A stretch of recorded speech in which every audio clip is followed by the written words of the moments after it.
What's up, everyone? Thomas here with ForReel, and I am so privileged to have had the opportunity to screen the new season of the show Undone, which, if you know me, you know I love season 1 of Undone, and I spoke very highly of that season for the longest time and have been super excited about season 2. And so I am on the line to discuss it with one of my good friends and podcaster, writer from Seattle and Drinking the Movies. I've got Taylor Baker on the line. Welcome, Taylor. Let's talk about Thank Undone. you for having me. Thank you for that wondrous, high energy, high octane introduction. I hope that I can pretend to match it at some level. I mean, don't act like it's 10:30 in the morning. I wish it was. That would Yes. be later than it is. Undone season 2. I mean, this is a show that I didn't even think would get a second season. Mhm. I definitely thought that the ending of season 1 was, I mean, it was constructed as a standalone ending. Mhm. I think that came out 2019. So we've had about Yes. 3 years for them to work on this. And I responded in the exact opposite way from what I can tell that you did. I loved it, and Yes. you did not react so strongly in Yes. favor of it. You actually have some problems. I do. I will echo what you're saying about season 1. I really liked the construction of season 1. I liked the questions that season 1 asked, with trying, like, the mystery behind, her dad's death, and trying to figure out all the pieces going together, and then worrying about her own mental stability. There was a lot to really sink your teeth into in season 1, and of course it all came from an unexpected place because you don't have a predecessor to really compare it to, and so I have this brand new experience. It's animated, it's time bending, it's world bending. It was just a wondrous experience. And then I'll also echo the fact that I love how it ended. I think ending on that really big question that isn't quite answered was it was open-ended but satisfying enough to be like, you know what, I got what I needed out of the season. And as a mini series, that would have been just fine for me. So when season 2 went into production, I got kind of nervous because it's very hard to follow up something that I think is that great. And in this case, I think that the themes were in the right places, but I think the execution wasn't quite as taut as the first season. So The execution of what? I think the execution of telling the story. I found the That is narrative. wild, and I'm just going to interrupt you because this emotionally hit me so hard. Oh yeah. Like the finales of those middle episodes, like 4 Mhm. through 7, probably the final moments of each of those episodes, like Mhm. that was stirring for me. So it's very interesting that you have the exact opposite reaction. I think Undone, they know how to end their episodes, right? The cliffhangers that happen, I think the plot points that they end on, they know how to keep you wanting more. And that's something that I appreciate about season 1 and enjoyed about season 2, right? It's not that it was a terrible season. I just felt like in order to push the narrative forward, they had to like force some components of the show. I thought Alma was way too whiny in this show. She just could not stop talking about fixing things. And even I'm like, girl, you might want to let it go. This is like the 4th episode where you're trying to fix something. Like, can you just like chill? And so I think the driving force behind making the narrative happen just felt so inorganic, or maybe just annoying. I think ultimately where it gets to, I understand, like, there's a point where it wraps back to season 1, and I loved how they did that. But it just didn't feel as authentic or organic as the first one unfolded. It's interesting. The first one ends with her thinking that she's successfully saved her father, essentially, Right. and that she might be mentally ill. It ends with both those things happening concurrently, and the opening of this season, she's in the different reality where her father's alive, and then trying to fix all these subsequent problems that are interfering with his quality of life and her quality of life. And for me, that works because it's this avoidance of that question mark at the end of season 1, where I mean, I would argue that the way that this season ends, we still don't really Mhm. know if she is doing any of this or if she is mentally ill outside that cave still. Right. I mean, I can just imagine every season ending at that cave. Like that's essentially what happens. And you're right. Like there's that question is still there. It's not answered yet. And so there is incentive to watch a season 3. And I think that I did appreciate the fact that, I mean, is this all being like, is this whole season, I thought this halfway through watching the season, is this whole season made up, right? Like we're looking at season 1 and we're trying to figure out which components she's imagining, which are real. But she's in a real timeline, at least as far as we know. But we get to the cave at the end of season 1 where she is questioning whether she successfully saved her dad or if she's mentally ill at the same time. And this season just kind of circumvents answering that by inventing this whole parallel world that also may or may not be real, right? And I can appreciate that, right? Again, I think the themes, I love the themes and like the foundation of this show. I guess in addition to the narrative not feeling as organic as season 1, I also thought that this played more like a audio experience than it did an audio visual experience. I found myself watching it thinking, this sounds like an auditory experience, the way they have to over explain things and the way they have to really like break down every little thing that's happening, and what people are thinking.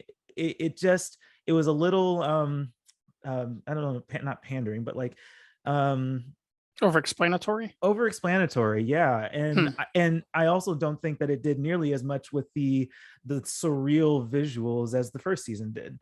And so there were a lot of times where I thought this could just be an audio experience. That's interesting.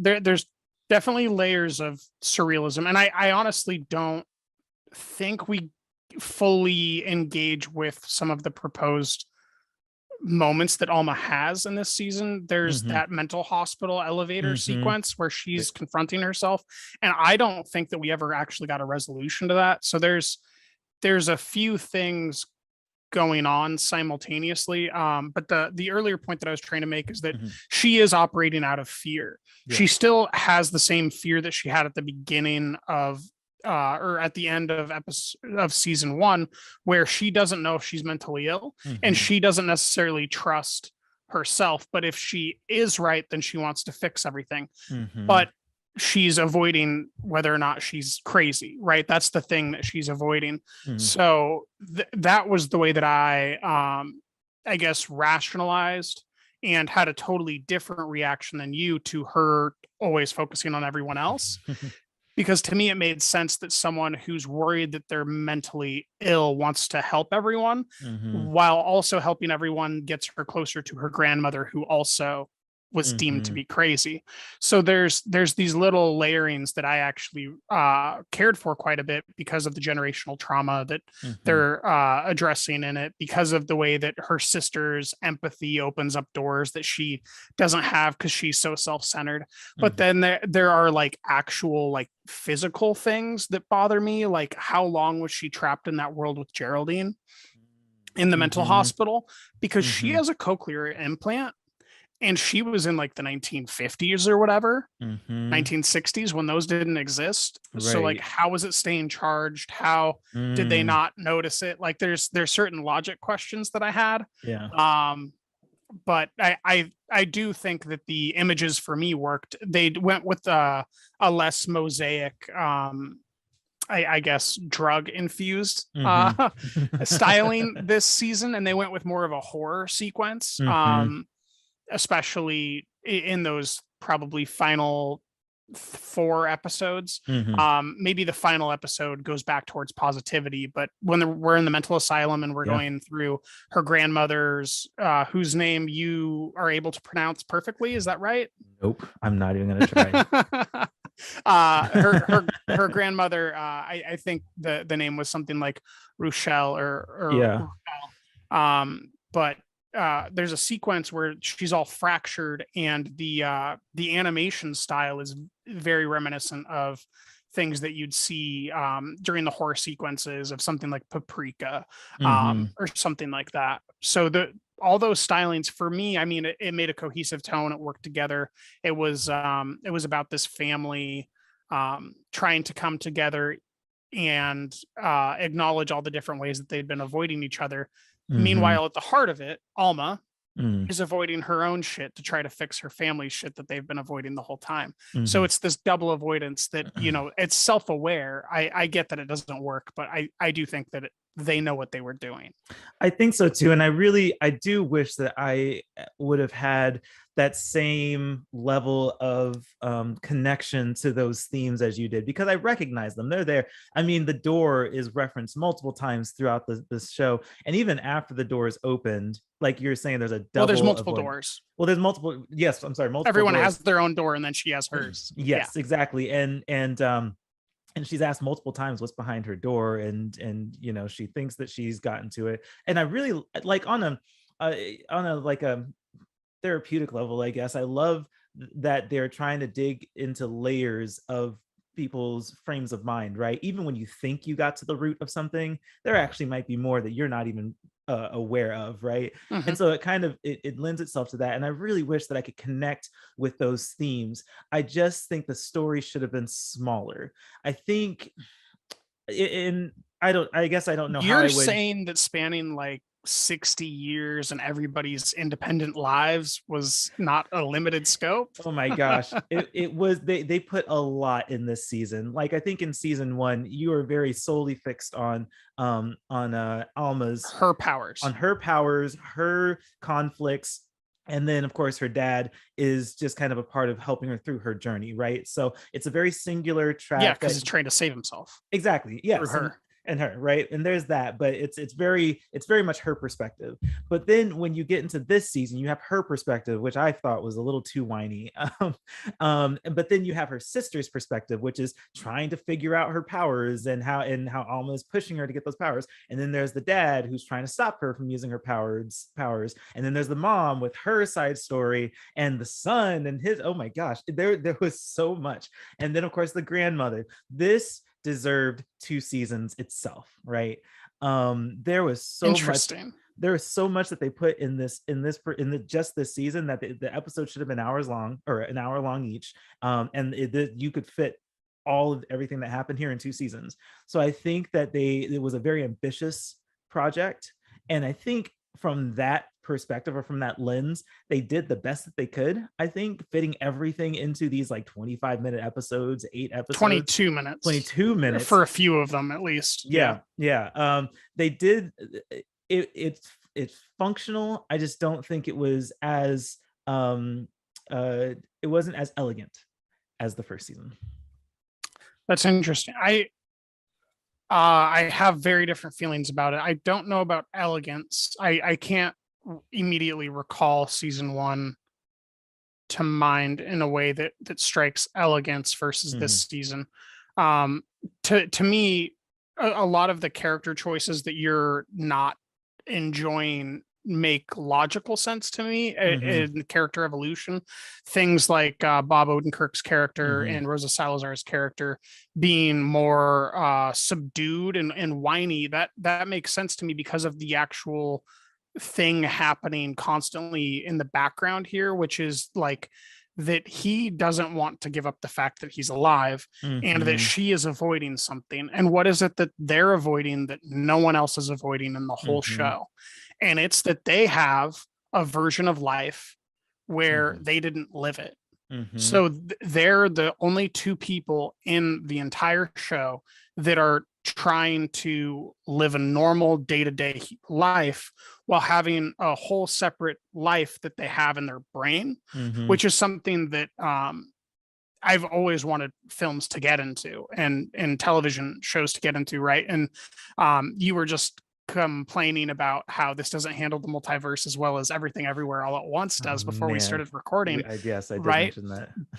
but that barely gets into the consequences of having all these different lives that you've lived in your head, something that the MCU will never actually delve into. No. Right. And so I like that we saw the actual characters change their exhibited behavior because they have these consequences in their mind. Like my dad killed himself and I'm the only reason he isn't dead right now. And I could accidentally undo that at any point in time if I stop controlling my powers perfectly. Right. Because she can undo the undoing that she already did at any point in time. That's symbolized by the car hanging there in midair. Right. I guess, and I don't really know how to better demonstrate Alma's stubbornness, because that is a defining quality. We're aware that's a Rosa that Salazar character's quality. That's right? actually very true. That's Alita Battle Angel. That's all her characters. Yes, that is true. But I think that maybe it came off as whiny to me, not necessarily because I hated that quality about her character, but that it rubbed every other character the wrong way. Her dad kept telling her to stop, which makes sense. As you just explained, they had this other life. He's trying to maintain this new normal. So him trying to stop her made sense. But then her sister continues trying to tell her to stop. And then the mom keeps trying to tell her to stop. And this is why it feels so inauthentic to me, is because I'm trying to tell her to stop. Like, girl, you're starting to actually be really bothersome with this. I know that there are good intentions here, and ultimately they get to a good place with what she persists on pursuing. But the journey is just like I don't know, like just like dealing with her being so persistent in the face of everybody telling her, like, can you please leave our lives alone? I think that worked against a lot of the positive things that happened in this show for me. So you heard it here first. Thomas is for repression. I guess not. Leave us alone. Let us continue avoiding our own problems. Yes. I mean, ultimately, if that's their choice, I mean, now we get into, you could get very philosophical about this, which is one of the things that is wonderful about this show, is that you and that's what the show does itself. Get philosophical. It's very philosophical, and you can have some great great conversations based on this show, even outside of the context of the show. So I appreciate that. Right. I guess I want to shower a lot of appreciation onto this show as a whole. Right. I love season 1. I was underwhelmed by season 2, but the foundation that the show is built on, that is a very strong foundation that I still have faith in if they move on to a season 3, because they didn't end season 2 in a way that's like, we're going to do a season 3, like you could end here. And I like that, where they know where to stop the story, and not leave it so open-ended that we're disappointed that season 3 isn't going to happen if it doesn't. Right. So I do like how they wrap it up, but yeah, the foundation the show is built on makes me want to watch it, even when I'm not being the biggest fan of it. Okay. Yeah, I mean, season 1, I had it in my that was 2019. I had it in my top 10 that year, because I'm an insane person and I don't just limit it to films. I'll include whatever. And I at that point in time thought that it was a limited series, and it doesn't seem like something that got better from having a season 2, just like American Gods did not become better after season 2. Season 1 was one of the greatest seasons of television ever. And, Undone left this enormous space that you had to follow up and try to tie all these things together. I think that each character has their own internal logic and is actually pretty fully fleshed out with their own relationships and things that they care about, even if those are kind of one notish, right? Like the grandmother, she kind of is just someone who is there to play the villain, and demonstrate shame for her choices.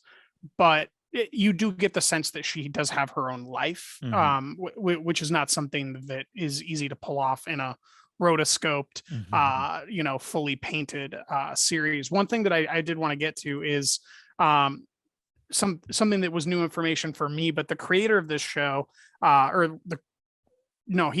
think he's the co-creator of the show, Raphael Bob Waksberg. He's the guy that made BoJack Horseman. Yep, that is true. And just the idea that Netflix let him walk away over to Prime to put on this fantastic piece of visual art with his co-creator Kate Purdy is insane. and then the director for each of these episodes, which is I think the secret weapon of this entire TV show, that it is one singular visual voice demonstrating all these ideas, is Hisco Hulsing. And he had done shorts and segments previously, but he'd never done like a feature film or a television show before. So it's very interesting to see how quickly he was able to scale and repeat the same quality. I think whether or not you responded to the actual writing, the visual sequences were pretty on par throughout and very, very consistent. Even if you didn't like the artistic shift, it still looked good. I think maybe what I wanted was more of that world bending kind of, because I think that it has the time bending concept, and it brings the whole family kind of into the fold to be able to have their own powers, and it's almost turning into kind of a superhero kind of show, which was almost the case in the first season, like just kind of very closely riding next to the superhero line. But I think I really missed having the world bending and the spacey visual discrepancy, kind of stuff. the cosmic stuff, right? I think that made the first season so good. And I guess the only reason that I bring up how much I like the visual component of it is because, the year that season 1 of Undone came out, there was a movie that came out that's very, very similar in many ways, which was Wander Darkly. Do you remember seeing that one? I think it was at AFI Fest. Wander Darkly. It's a live action one, but it's another time bending kind of film, and I'd have to go look up the credits. It's been a while since I've seen it, but it has a very similar kind of stringy score. It has time jumping between significant moments in life, and there were a lot of parallels that I drew between that show, like winding this mystery through time and space jumping, and then Undone coming out around the same time, or at least me watching both of those around the same time. And I think that they helped each other enhance my experiences with that kind of storytelling, which was awesome. And so to get to season 2 and then lose the quality that I liked in both of those projects when I happened to experience them at the same time, was maybe that played into a little of my underwhelmment. Fondness and lack of fondness. Yes. So what did you think of the performers? The performers were good. I'm trying to figure out if what I didn't like about the performers was on the fault of the writing, or if the production was rushed, or if the production felt rushed. Because again, Rosa Salazar, I thought her character just I don't think it was written well enough. She just kind of came off as like super pushy, and I didn't really care about that. I also thought that her dad's character, remind me of his name again. Bob Odenkirk. Bob, yes, yeah. I don't want to say he phoned it in, but I felt like I knew this whole season he wasn't going to get to a season 3. His character was just really checked out. And again, was that the performance or was that the writing? Right. You thought he was checked out when he was trying to repeatedly almost kill himself to save his mother? I think that was one moment after 7 episodes of him trying to figure out how to not be in the show. I don't think that it was him trying to figure out how to not be in the show, right? Like they go to Mexico without him. He's just was it these episodes? Was it the performance or was it the writing, right? Like I think I liked all their performances in the first season because I thought the first season was a full investment into the vision, right? I think this was an aftermarket production of that same vision, and it didn't have the same impact, right? With the characters being so resistant, with Alma being so pushy, with so much of the narrative and plot points being so forced to happen, and then not even in a real or an understandable like time time frame, because I think the hospital sequence definitely is a problem for me. That sequence doesn't make sense if you don't spend significant time there. And I think they were there for an episode, because that's really all that you have time for in an 8-episode series with all these storylines. So again, that kind of goes back to this season should have been hour-long episodes and maybe even a couple seasons. But yeah, I think I can't judge the performances all that well because I don't think I cared for the writing. At least not in this capacity.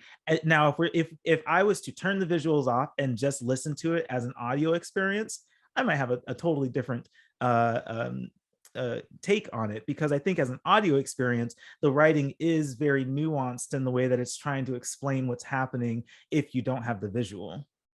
So interesting. I think that I have a very different read of Bob Odenkirk specifically. That's possible. I think he does a very convincing job trying to contort his body to make us think that he's actually experiencing these things that he's not experiencing. I think that that's one of the things that he's very good at, is looking pained.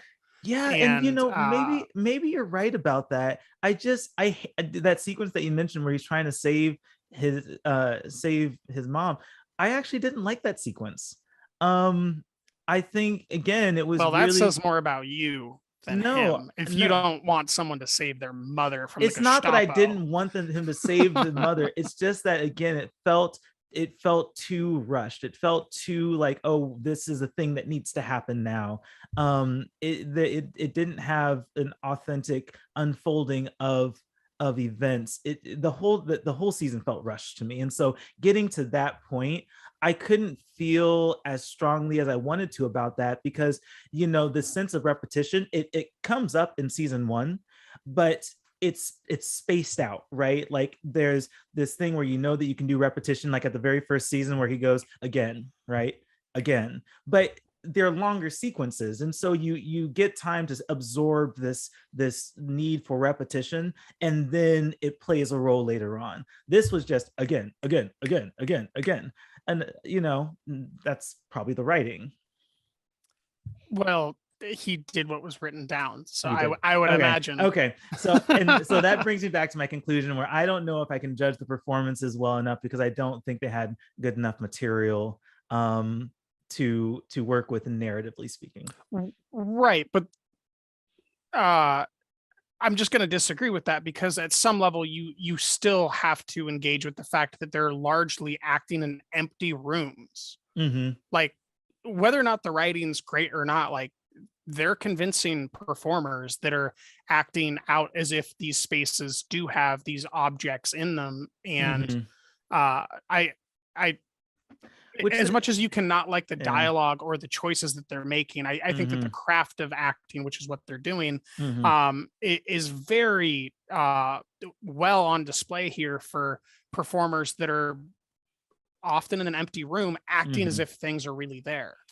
Yeah, and maybe you're right. Maybe I wasn't, because I already accepted the type of acting that is being done in season 1, because I really loved how season 1 was done, and of course it was new back then, and so or at least new to this particular storyline, and so I appreciated the acting there. I don't think that they were given material here to build on that, right? And I know you mentioned the saving his mother sequence. I'm trying to think if there is another standout moment in this season. The confrontation at the son's house, probably. That's where all 5 of them are engaged in a dialogue. Yeah, that's right. I would also argue the kitchen where they're talking to their grandmother. That's also a pretty well acted sequence. Yeah, whether or not you like what they're saying. Right, and you're probably right. I think that maybe I'm not assessing the acting here, because in season 1 you do have time and space to act around, and here there's a lot more conversation and mind-boggling ideas for the very first time. Exactly, right? And so season 1 has a lot of excitement going for it, whereas this is a lot of repression and trauma. Exactly. And so maybe that's why I wasn't as invested in the performances, because I already know the performances were good. Like I'm familiar with the fact that they can do this and that they are really good at doing this. And so then I started looking at, I guess I was more focused on like trying to keep up with the pace of the show and the annoyingness of Alma and the persistence and trying to follow where it's going. It does have a hook. I mean, it's certainly really good at keeping you engaged, and there's never a point in the show where I'm like, I'm really not feeling this anymore, or that episode wasn't all that great. Like I binged it, of course, because these are little bite size. They're like the tiny donuts. Don't eat a big donut, just eat a little box of little donuts, right? These bite size episodes are super easy to digest. And See, that might change our viewing experience, because I didn't have a block of time where I could binge it. So I mm-hmm. was watching this episode, and then it's like, man, I really want to know what happens next, but Oh, I interesting. have to wait, because I have to do whatever. And then so I come back to it, and then I have to stop again. So I mean, the way that I thought about it, if these episodes like 20 minutes long and there's 8 of them, it's like what, a 3.5 hour movie. Like, so, shorter than watching normal people. shorter than watching normal people. Shoot, shorter than watching the fucking Irishman. Right. One thing that came through for me, especially in this season, but I was starting to feel similar at the end of season 1, is Angelique Cabral's character, Becca, the sister. She really has a strong emotionality to the way that she physically performs. And she's the empath of the two sisters, and she can access these other family members pasts and travel through them. But it actually was believable. Like, she was actually a believable, empathetic character. I found great sincerity in her interactions with the brother. I'm forgetting the name of the brother now. Alejandro, right? When they're in Mexico and she's caring for this crying baby who's not actually there. That was super convincing to me. Like, that's one of the most emotional, resonant moments, I think, out of the entire show. Not just season 2, but season 1. So that's one of the things that worked the most for me. I do appreciate the evolution of Becca's character. I think she was my favorite character in the show because there was a sense of she was saying all the things that you wanted Alma to do. Yes, exactly. I think she was bothering everyone. I know, right? She was the voice of reason, right? And I think maybe too many times she caved to Alma's quips just to like push the story forward. But I do appreciate how reasonable and rational she was with her involvement in the story. Just this like grounding for the story and Alma in particular, not getting too carried away. Alma gets carried away and she's very persistent, but I think Becca, she puts her foot down and says, no, we shouldn't do that. At some point she might cave because the story has to move forward, but I like that voice of reason throughout the season and her increased involvement in Alma's endeavors. Look at that. We found common ground. We did. It's a miracle. Cue Unbreakable Kimmy Schmidt's theme song. Right. Yeah, let's end on that positive note. Give me let's just wrap it up. General impressions. I don't know if you want to give like a star rating or like what was your overall summary of how you felt about the show?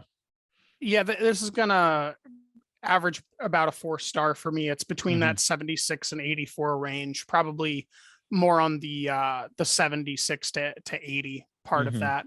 I really was taken by the emotional narratives. I thought that what you call cliffhangers, what I would just call emotional beats at the end of these episodes, were really engaging. And it was like reading the end of a good chapter constantly, where it's just like, okay, I want to read this next chapter. And it's not giving me 1 hour of bullshit next. It's giving me exactly what the previous episode ended on. It's addressing that immediately, and only for 22 minutes before it gives me another preposition that I want to know the answer to. So yeah, I like it quite a bit. It's not as good as Undone season 1, but few things in the history of television are. So that's not an indictment. I think that people that liked or loved season one will respond positively to this. And I suspect, like in most things in life, Thomas, you are an outlier, and that many other people will like it more than you did. I will actually agree with that. That last part. I do think that I'm being a lot pickier about this because I was so enamored by the first season.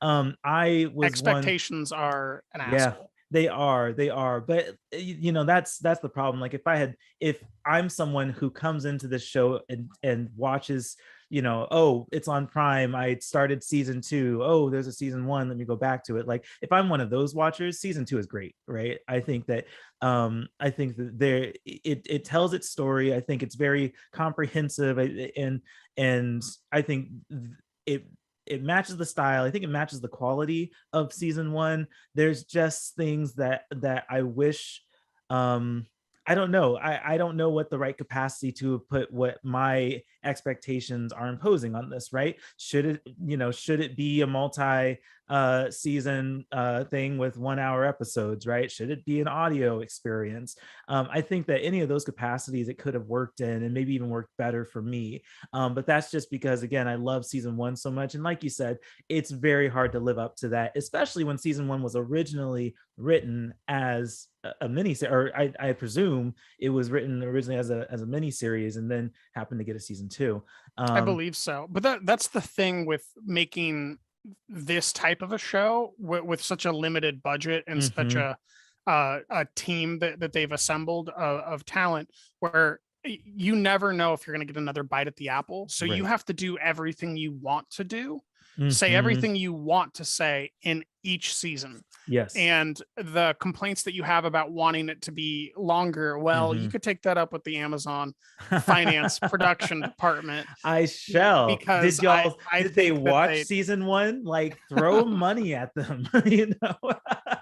right, and that's the thing, is it got critical acclaim, but it didn't do Mhm. eyeballs the way that Reacher just did eyeballs. Which is You so know, unfortunate because these art pieces, they just can be so overlooked sometimes, and that's a shame, really. I think season 1 was a gem in entertainment that year, and I don't remember how I came across it. I think someone may have recommended it to me, and so I don't know, like, is Amazon even really pushing, or did they even push season 1 hard enough, right? Like, I guess, I mean, I don't know how these negotiations go, but if I'm a storyteller, then, and you have a story to tell, then you tell that story. Because season 1 was just fine the way that it was. If there was never a season 2, I would be so happy rewatching season. Can I have multiple times rewatch season 1, and love the whole progression of going through that journey.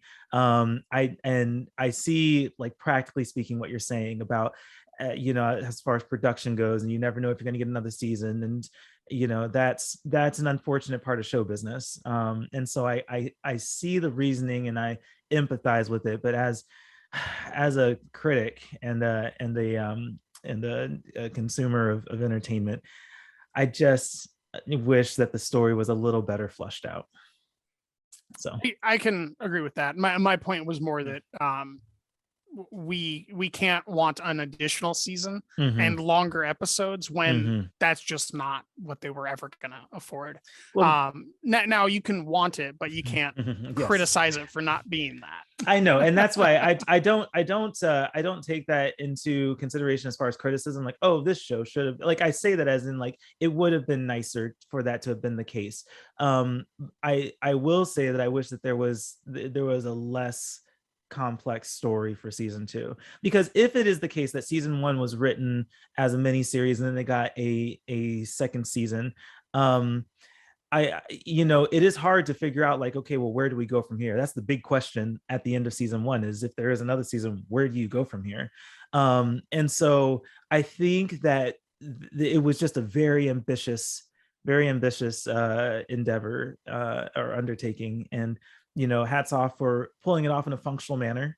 But yeah, yeah, so That single word describes Undone better than any other. Ambitious. ambitious, yeah, absolutely. I mean, the whole season 1 was ambitious, from a visual storytelling perspective. Season 2 was ambitious, from a narrative perspective, and trying to get all of the plot points into 8 episodes.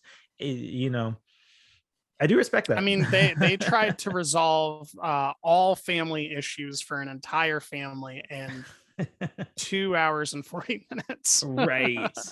Yep, that's wild. So cool. Well, if you are, I mean, hopefully you've watched Undone for those watching this. Otherwise, you just had a whole bunch of shit spoiled. But we definitely, I mean, I think that the consensus here is to give it a shot, right? Recommend it to people and let people, you know, judge for themselves what they think about this type of storytelling. And I think the other thing that we can, both you and I, Taylor, can agree on is that we want more of this kind of storytelling. We want more. Yes. Of you know, this kind of offbeat, this unique, this artistic storytelling, and I want ambitious. Give me more ambitious shit. That's exactly and it, give me more direction from Hisco Hulsing, because this guy, I mean, he has a sense for working with actors. He has a sense for doing rotoscope animation. It's give me more of him. For sure. Taylor, where can people find your content? I'm sure you're gonna have a lot of stuff coming out here pretty soon. Oh, there's stuff every day. As always, drinkingthemovies.com. You can find whatever you want there. We got a search bar, so you can find Undone if that's what you want, or you can search for whatever other things there are. And then we've got our about page where you can find all the other links for Letterboxd and Twitter and Facebook and etc.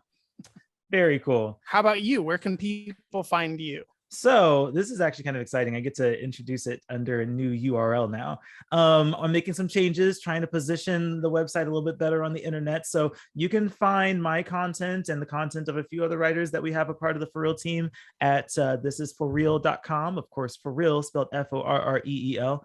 And then we are on Twitter at thisisforreel, and Instagram as well, which is still under the Movies for Real domain, because someone took the This Is For Real name and isn't even using their account. That's kind of annoying. But anyway, there will be links in the video and where you can find our content and follow us. But definitely keep up with everything that's coming out. We, Taylor, have actually, when this publishes, we will have done Sundance, Seattle Film Festival.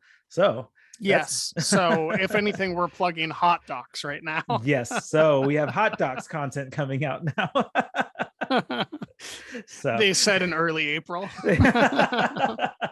It is so nice to be able to have this lead time. So thank you to the teams at Amazon giving us these screeners to be able to screen it ahead of time with enough time to watch it and be able to put this content together. So absolutely. Shout out to South by Southwest for putting it all together. Yeah, absolutely. So, all right. Yeah. And great. Until next time, everyone out there, thanks for watching and keep it for real.